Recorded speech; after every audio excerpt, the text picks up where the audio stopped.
Hello, teacher and classmates. My name is Milka Correa, and today we're going to talk about the practice number 2, which is the use of literary texts to teach reading, writing, listening, speaking, and vocabulary skills.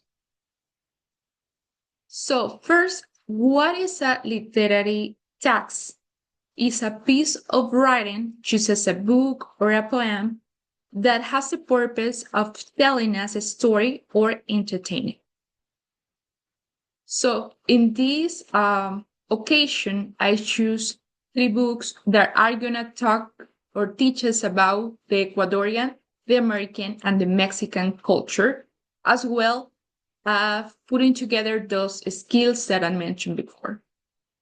The first book that will teach us about the Ecuadorian culture is called The Ecuador Reader, which is a literary text that talks about the Ecuadorian geography and the huge diversity. Talk about the 4 regions like the coast, the Andes, the Amazon, and the Galapagos Islands. It contains 48 writing selections as well as images.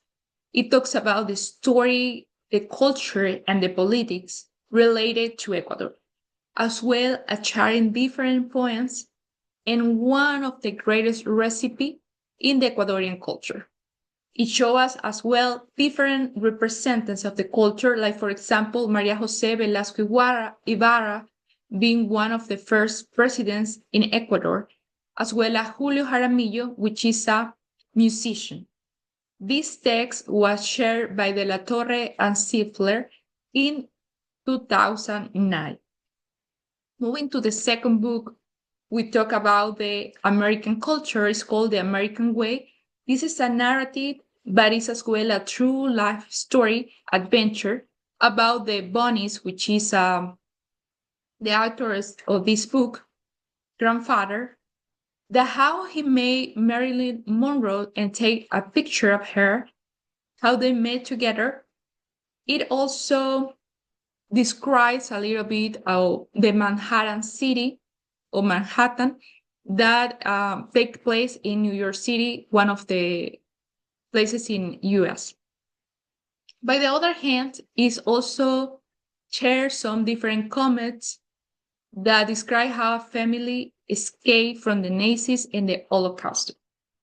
This is an American story, and it's described with grace and compassion, and it was written by Stapsky and Siglespony in 2023.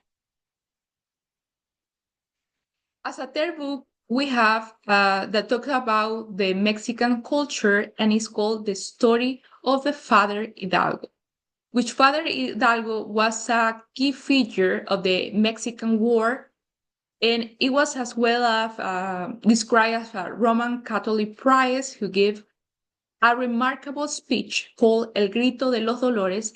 This was written by Orwell in 2015. It described the Mexican culture as well as the first Mexican Revolution.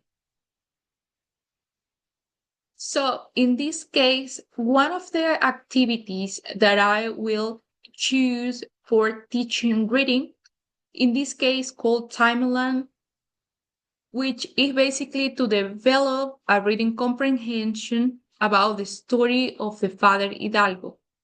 Students have to match the sequences of the events and write those events in a worksheet that will contain the numbers 1 to 10, where students, according to how those events happen, they have to write about this.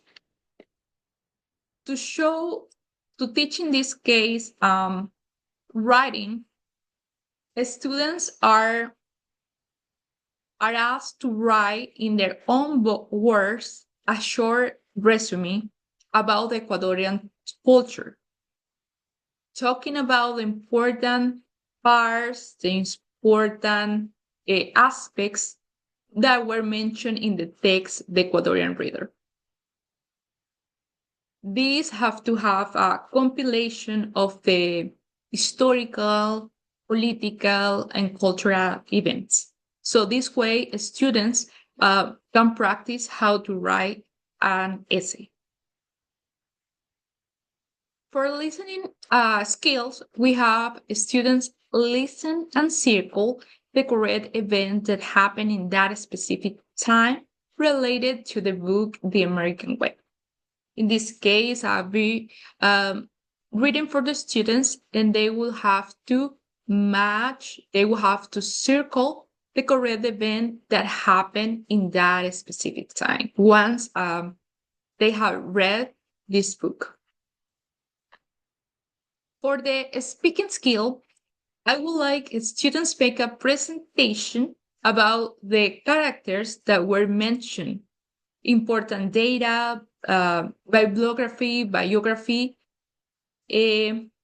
of the father, in this case of the father Hidalgo, which can give us more deep answers, and we can develop more about his life and how his speech was remarkable.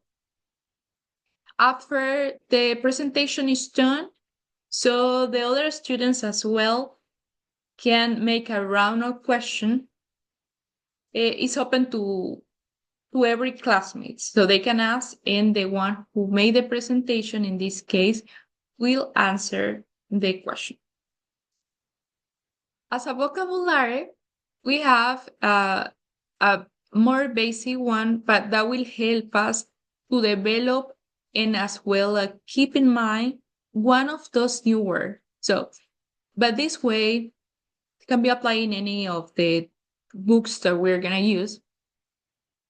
So the students have to underline the new words, then list them and look for word families. For example, synonyms, antonyms. And after that they make sure that they know the meaning of the word. Well, they are asked to create a sentence with that new word learned.